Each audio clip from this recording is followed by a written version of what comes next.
Selamat datang Om Fred, kayaknya saya harus berguru sama sesepuhnya Gundala ini. Berguru, wah Mas Mahendra bisa. Seneng Om, datang sini kayaknya sehat terus ya Iya, Om. terima kasih. Habis COVID kemarin, habis pandemi kemarin ada kegiatan Om? Pandemi awal itu Heeh. 4 bulan memang off ya, nggak ada Ya kegiatan. betul. Heeh. Ya kebetulan istri lagi ada aktivitas juga, dia bikin nekoprint jadi ikut bantu ya.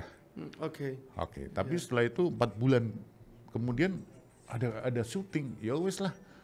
Tapi syaratnya harus So kalau hidup ya. swab. Keluar kota harus PCR lagi. Aduh, Iya, iya. ya wes lah, manut wes. Manut sing puasa. Alhamdulillah sudah mulai terlewati Om ya. Amin. Amin. Lega. Terakhir apa Om film yang saya dengar katanya ada yang nantol ke Netflix atau Disney atau apa Om? Kalau produksi ada beberapa yang belum tayang. Oh gitu. Buya Hamka itu udah produksi sebelum COVID. Oh iya, iya. Saya di situ sebagai Agus Salim.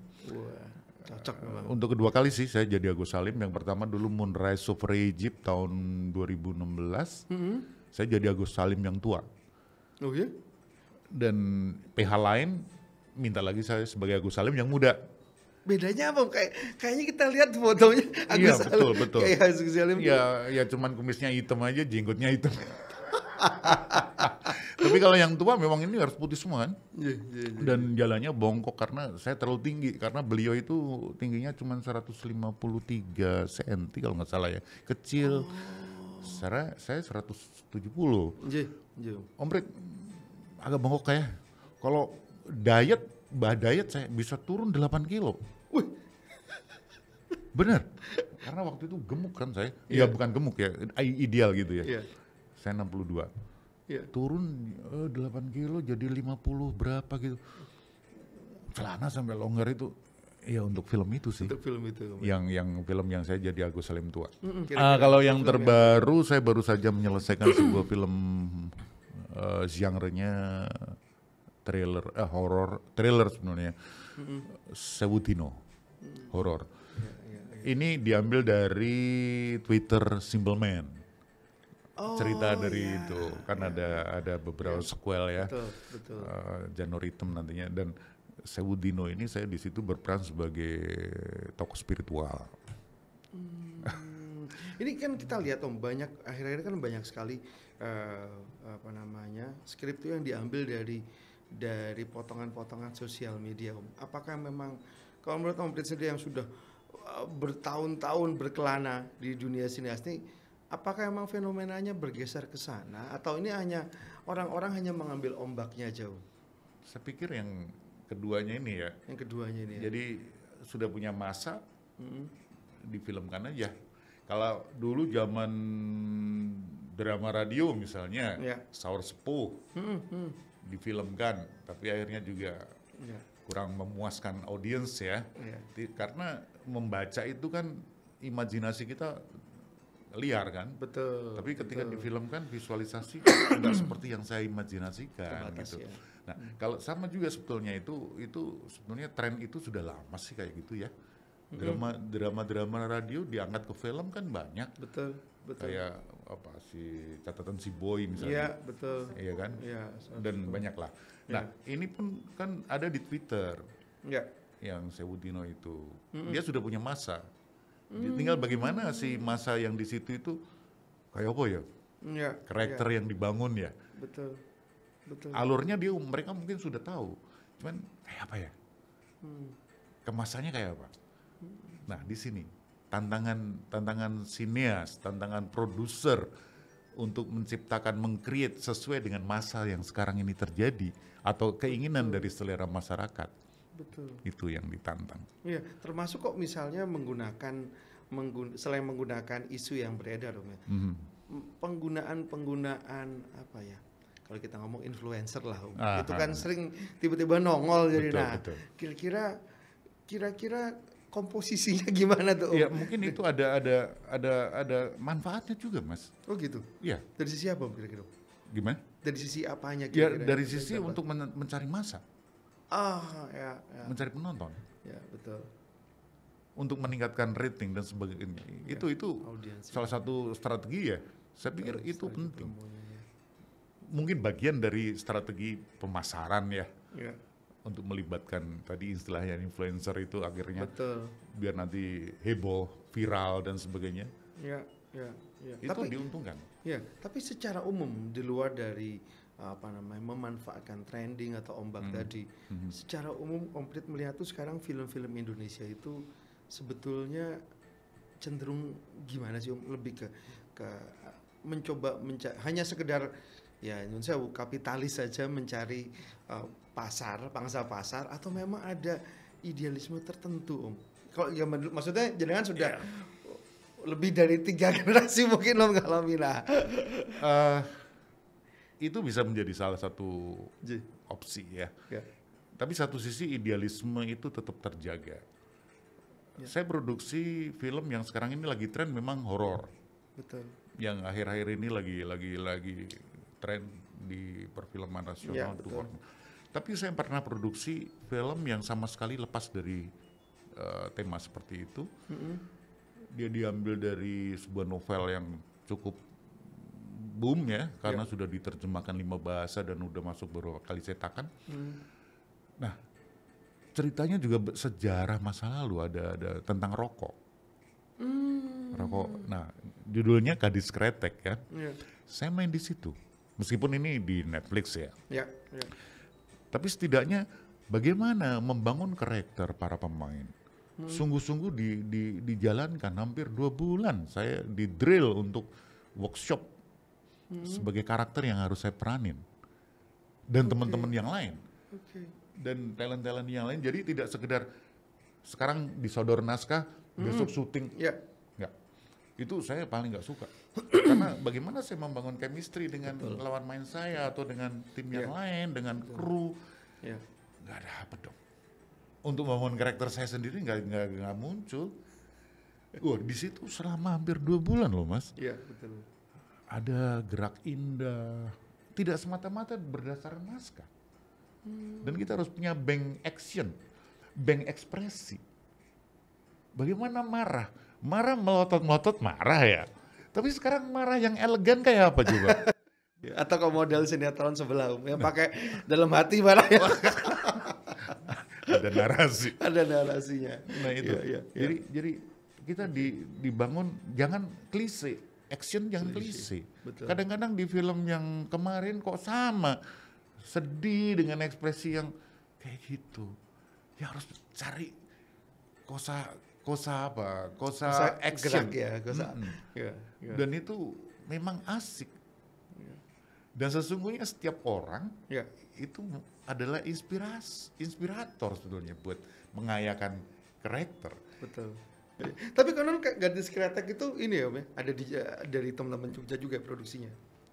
Bagaimana? Udah Gadis Kretek itu dari Jogja juga ya. Sutradaranya Mbak Kamila Dini itu kan putrinya Mas Garin. Oh alah. Dia istrinya Mas Iva. Oke. Jadi suami istri ini mendirect.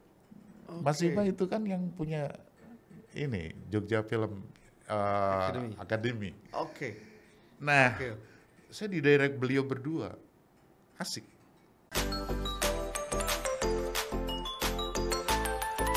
Nah, balik lagi Om. Teman-teman Jogja Om, ini kayaknya kok dulu kita tahu Om gudangnya sineas tuh. Nah, nek nggak Jakarta pusatnya Jogja gitu Om. Nah, apakah teman-teman Jogja ini masih mampu bergeliat di tengah perfilman nasional ini Om? Oh jelas lah. Oh ya. Ya kayak Mas Hanung kan Jogja. Iya, betul. Fajar Nugros itu teman saya. Sekarang bermukim di Jakarta malah jadi komandannya IDN Pictures. Ya. Dan saya dilibatkan untuk beberapa film kayak Yowis Band 3, melibatkan banyak orang Jogja, termasuk pelawak Jogja, Anang Batas juga terlibat di situ. Banyak pemain-pemain Jogja dilibatkan di film dia. Setelah itu saya juga ikut Balada Si Roy yang sekarang baru tayang juga ya, yang barusan tayang itu ya. Inang, film Inang yang sekarang di Netflix, juga masuk Netflix tanggal 16 ini. Betul. Saya dilibatkan Fajar Nugros ya sebagai teman, tapi ketika produksi dia benar-benar profesional. Saya tetap respect pada, menghormati siapa di situ dia, posisinya sebagai director. Ya. Padahal dia temen. Ya. Begitu. Di luar dari apa namanya teman-teman ini, Om Prit melihat nggak sih ada sebetulnya talent-talent muda yang sekarang ini mulai muncul dari Jogja sendiri. Ada, kemudian banyak. Ya memang kemudian mereka hijrah ke Jakarta karena nah ini. Sementara ada ajakan sih, Ya. Om, Jakarta Om. Saya pernah sih di Jakarta, Ya. tapi tumbang saya. 8 bulan saya di sana. Rasanya garing kalau nggak ada kerjaan tuh. Nggak ada yang diajak ngobrol kayak kalau di Jogja sih kita nongkrong di angkringan, benar, setuju. gojek. Setuju. Itu saya, waduh ngalah gagal saya. Itu tahun 2002 saya di Jakarta. Cuma 8 bulan lewat saya. Wah, balik Jogja lah. Bukan rumah saya di sana. Bukan rumah saya. Kalau produksi ya, saya sering ke Jakarta. Ya. Teman-teman Jogja banyak Ya. yang talent ya, yang Ya. talent banyak yang sekarang hijrah di Jakarta. Atau seperti saya juga tetap stay di Jogja, tapi nanti kalau ada job dia ke Jakarta. Tergantung sekarang syuting di mana. Ya. Bahkan dulu saya syuting di Malang pernah, di Bali. Betul. Kayak cek toko sebelah 2 itu kan saya Ya, terlibat ya, juga di Jakarta kemudian ke Bali. Bahkan untuk Netflix luar Mr. Midnight itu saya ke Batam selama 11 hari. Pas COVID-nya kenceng tuh. Oh ya? Padahal kita sudah benar-benar ya dari Jogja udah PCR. Ya. Sampai Batam turun pesawat langsung ke medical lab, PCR lagi. Sampai Nongsa itu ada saya harus tinggal 1 hari lagi untuk di karantina. Ya. Paginya negatif Om, gabung syuting baru. Ada yang positif balikin. Saya 11 hari di sana. Tantangannya, Pak. Sampai setelah syuting pulang Jogja ditelepon, Om, swab Om, lo kenapa? Ini pada kena nih. Buset. Padahal Iya. ya ternyata bocornya di ekstras Iya, orang betul. penduduk sana nggak di swab. Betul. Dia yang bawa. Ada Dia dulu- muter, kita nggak ngerti, mereka mungkin Iya. tim lokal kan, Om. Bener. Ya. Ngeri. Ini behind the scenes-nya yang Iya. jarang diungkap loh. Kadang. Jadi kita harus ready untuk kayak gitu. Iya.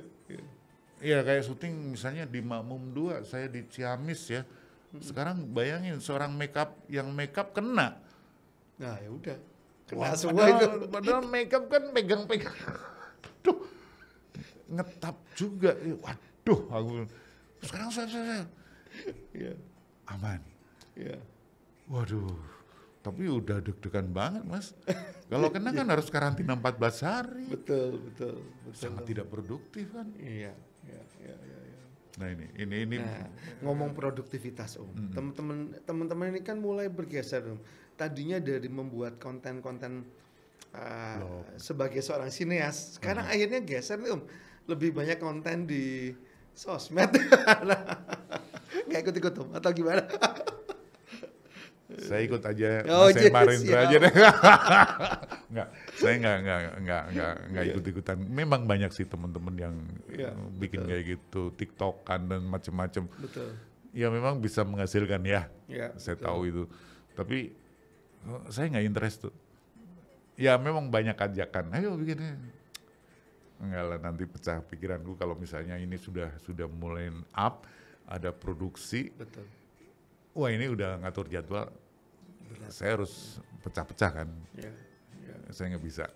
Nah Mending itu, jadi kadang ketika orang sudah memproduksi konten yang kemudian lebih intermediate, terus dia merasa bahwa wah saya ini seorang sineas juga. Apakah letaknya udah di situ atau gimana Om? Menurut jenengan Om, kira-kira Om? dinamika itu memang begitu. Sekarang saja saya sendiri melihat diri saya. Saya dulu seorang broadcaster radio broadcaster. Ya. Saya sangat mencintai dunia itu, sangat intens. 26 tahun Mas. Wow. Gara-gara film saya langsung bisa goodbye radio. Dan ini wilayah saya. Nggak tahu nanti ada permainan apa lagi yang saya mungkin bisa meninggalkan dunia ini. Oke. Ya dinamika kan Mas, Betul, dinamika. ada progres. Ya. Ya meskipun masih dalam satu alur broadcast ya, Ya. masih penampilan audio plus visual.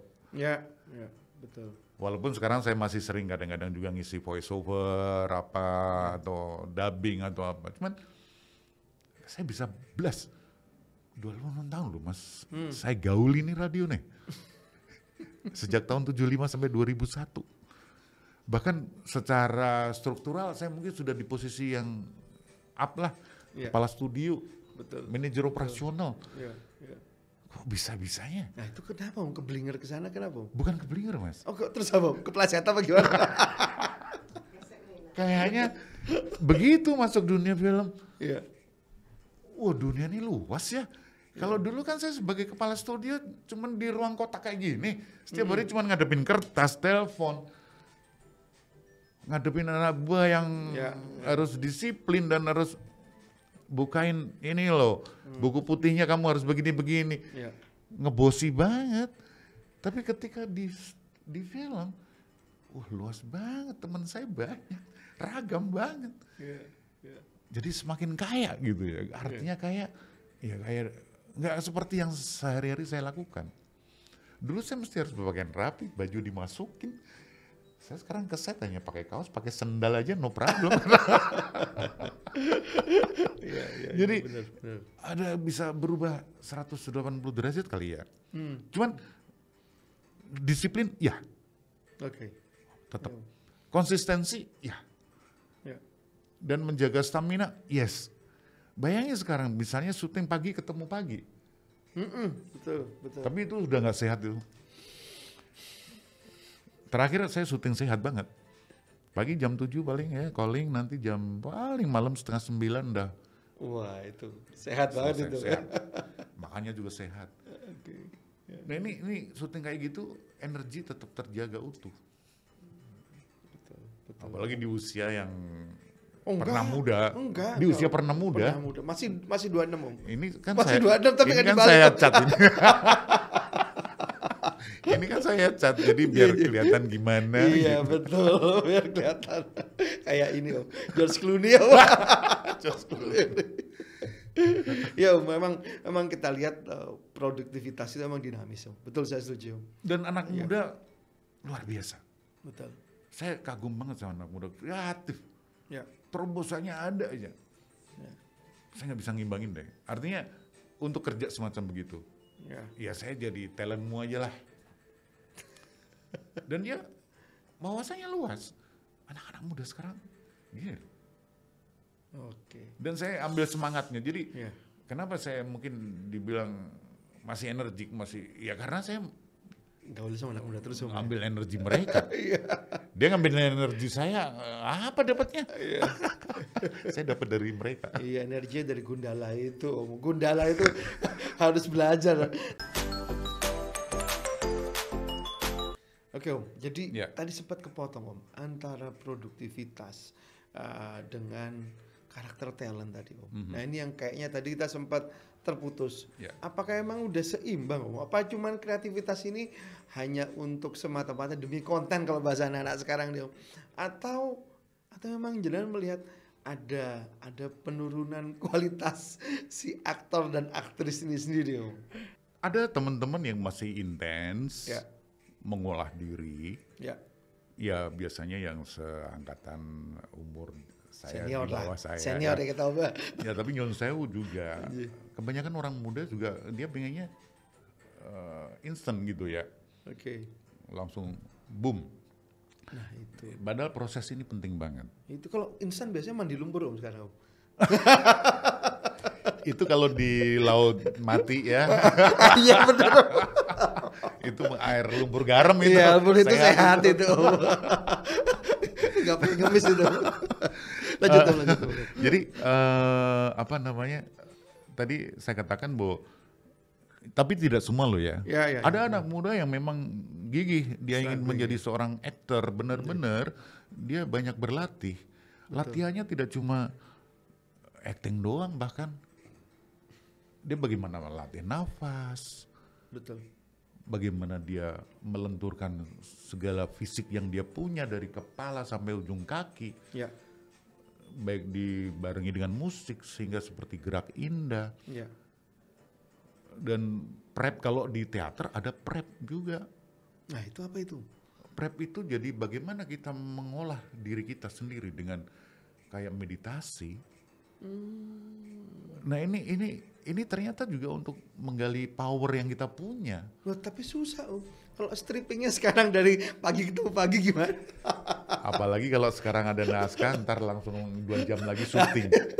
Iya, iya, iya. Mau dapat karakter dari mana? Iya, iya, iya. Saya mengikuti workshop beberapa film yang Ya. saya benar-benar untuk mendapatkan karakter. Itu ternyata nggak gampang. Sekarang pegang rokok aja. Ya. Ada adegan merokok. Kecenderungan orang pegang rokok begini ya. Tapi sekarang carilah yang spesifik kamu. Ya. Ya, pegang rokok tidak cuma gini, ada yang kayak begini. Ya kan? Ya. Ya. Macam-macam. Ada yang begini, ada yang cuma cek gini. Pegang rokok aja. Atau pegang gelas kayak gini. Ya. Ada yang pegang cawanya juga di bawah. Ada yang cuma pegang gini. Nah, mau ambil yang mana? Betul. Nah ini Ekspresi itu. gesture atau apapun gerakan yang dilakukan, dia harus mencari yang tidak rutin, tidak klise jadinya. Yang monoton jadi. Tidak monoton, klise. Oh nanti pegang gelasnya pas segitu, Ya. gini. Ya. Besok di film lain gini lagi. Akhirnya menjadi klise di mata penonton yang dia mungkin selalu mengikuti. Ya. Ya. Akan kebaca dia. Padahal setiap tayang, setiap penampilan harus mencari bentuk-bentuk yang berbeda. Apa mungkin karena keburu pengen ngetop Om, jadi akhirnya Enggak. atau gimana? Klise itu bisa muncul dalam diri keseharian kita. Oke. Oke. Ya. Ya. Misalnya duduk aja begini. Ada yang topang kaki begini. Betul. Ada yang rapi begini. Ya. Sekarang karakternya sebagai apa dia? Jangan disamakan dong dengan film yang kemarin mungkin seperti itu, sekarang karakternya berbeda seperti itu. Akan kebaca. Dia miskin jadinya, miskin action. Ya. Belum nanti ekspresi. Ya. Belum nanti voice. Wah. Angel ternyata. Iya, iya, betul. Nah, ini harus dikayakan dengan latihan. Ya. Dan kadang-kadang mereka memasuki dunia latihan kayak gini ini males. Pengennya keburu jadi. Yang penting sekarang aku hafal naskah. Yang penting hafal naskah. Kadang-kadang nggak hafal naskah. Naskah mana? Lupa. Cut lagi. Kan jadi moodnya jadi terganggu kan. Iya. Dan ini mempengaruhi banyak orang kan. Di situ ada DOP, ada Betul. sutradara kan bisa naikkan stres kan jadinya. Mungkin nggak sih Om, fenomena ini terjadi karena emang tuntutan komersial. Kita ngomong Jakarta ya Om ya. Akhirnya teman-teman ini kemudian berbondong-bondong berkiblat dan hijrah ke Jakarta. Nah, Kemudian teman-teman seangkatan saya masih banyak di Jogja ya. iya. Seangkatan saya maupun di atas saya ataupun sedikit di bawah saya Iya. masih tetap stay di Jogja dan merasa home di sini. Nah, yang teman-teman muda yang mungkin belum punya tanggungan dengan mudahnya kan dia, peluangnya banyak di sana. Tapi ada juga anak muda yang stay di Jogja. Pada saat produksi dia baru berangkat ke sana. Cuman kadang-kadang lebih memudahkan ya, mobilitas dan segala macam. Taruh misal ada PH yang, waduh tidak ada fasilitas hotel deh untuk Anda. Ada saudara nggak di Jakarta? Iya. Iya pernah sih saya ada PH kayak gitu. Ya. Ada saudara tapi saya males tinggal bareng saudara. Saya nggak mau. Ya jaga hati dong, jaga rasa dong. Betul. Numpang cuman mau kerja habis itu pulang. Iya. Bukan sebagai silaturahmi. Betul. Itu kan akan nggak enak di perasaan saya. Saya nggak ada saudara, tapi saya nggak mau tinggal di tempat saudara. Tapi pernah kejadian Om Prit sendiri tiba-tiba diajak ngonten lah sama anak-anak sekarang, maksudnya sama YouTuber siapa gitu, pernah nggak Om kejadian kayak gini? Pernah. Oh ya? Cuman cukup sekali aja lah. Kenapa Om? Karena nanti saya ya itu tadi, saya nanti akan satu nagih ya pasti ya. Ya, Dan saya tahu bahwa nanti di YouTube segala macam itu nanti juga akan menghasilkan ya. betul, monetizing-nya. Terus akan mengalihkan konsentrasi saya untuk, ini kayaknya peluang nih. Oke. Ada sih teman-teman film yang kayak gitu juga. Ya, tapi kalau memang semua lead to market kan ya mau nggak mau harus bergeser Iya. semua. Tantangannya di sana. Om. Betul. Di samping juga promote diri kan. Betul, Iya ya. kan harus membangun lo aku masih stay, aku masih ada, masih kan motivasinya macam-macam kan? Betul. Iya kan? Betul. Sebetulnya tantangan terbesarnya bagi talent-talent muda ini apa sih Usul? Melihat apa namanya dinamikanya. Maksudnya gini, platform sinematografi platform itu kan sekarang udah macam-macam, mulai ada yang Netflix, HBO, segala macam. Bahkan mereka di luar dari kanal yang utama. Tantangannya apa sih Om? Ketika kita memang mau menyalurkan kreativitas dan produksi ini. Iya, tantangannya dia harus berani melatih diri. Mau melatih diri. Okay. Saya ambil contoh aja sekarang pelari yang hebat, dia setiap hari lari. Ya kan? Yeah.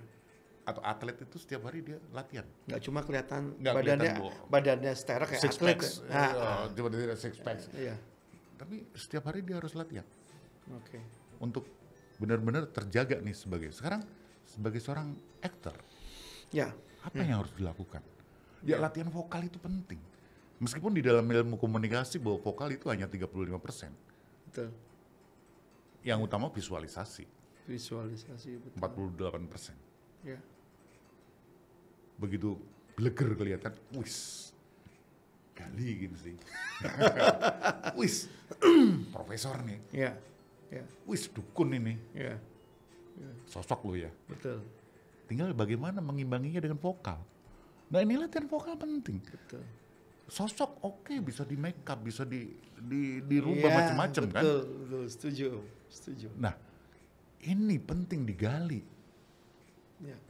Coba kadang-kadang disentrot, ya nyun sewu ya. Nggih. Ngomong cepet banget keseret-seret dan sebagainya. Aduh, pesan nggak sampai. Oke. Ya mungkin bocor, director juga lolos ke situ nggak begitu concern ya. Ya. Lewat aja. Ngomong apa sih? Iya. Eman kan? Artikulasinya nggak Nggak jelas. Ya. Intonasinya nggak pas. Penting latihan vokal. Betul. Ya di samping acting, ekspresi dan gesture segala macam, bagaimana cara duduk, cara berjalan. Kompleks. Ya ini harus mencari. Ini harus mencari. Ya, dan nggak cuma sekedar tampil bleger tok gitu. Betul. Om Prit, senang sekali Om. Ini pencerahan beneran ini Om. Jadi buat teman-teman yang kayaknya pengen nyemplung, ini harus punya bekal tadi Om. Sehat terus Om Prit. Sampai Oke, ketemu lagi Om. sama-sama.